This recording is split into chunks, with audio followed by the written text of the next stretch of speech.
گوندل ریاست کا سب سے بڑا شہر اور دارالخلافہ بھی تھا۔ ویسے لوگوں کی اکثریت زیادہ تر دیہاتوں پر مبنی تھی، سیدھی سادی زندگی گزارنے والے دیہاتی۔ میرے دادا پونجا کا آبائی گاؤں پانیلی تھا، جس کی آبادی 1000 نفوس سے بھی کم تھی۔ اتفاق سے میرے دادا کا شمار ان چند لوگوں میں ہوتا تھا جو زراعت پیشہ نہیں تھے۔ ان کی ملکیت میں چند کھڈیاں تھیں جن سے وہ اور چند مزدور کھردرا سوتی کپڑا تیار کیا کرتے تھے۔ آمدن بس اتنی تھی کہ سارے کنبے کا آسانی سے گزارا ہو جاتا تھا۔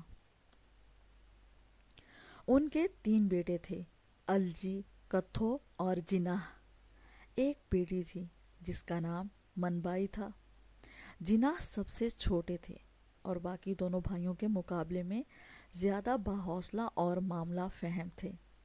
ان کے ذہن نے کھڈیوں کے کام کو گوارا نہیں کیا، اور جب انہوں نے گوندل شہر کی مصروف اور کاروباری زندگی کے بارے میں سنا تو شہر جا کر اپنی قسمت آزمانے کی خواہش کی۔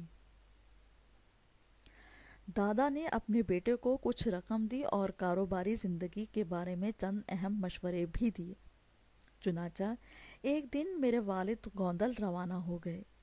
تھوڑے عرصے ہی میں کچھ کاروباری کاموں میں انہیں خاصی کامیابی ہوئی اور معاشی لحاظ سے وہ امید افزا راہوں پر آگے کی طرف چل پڑے۔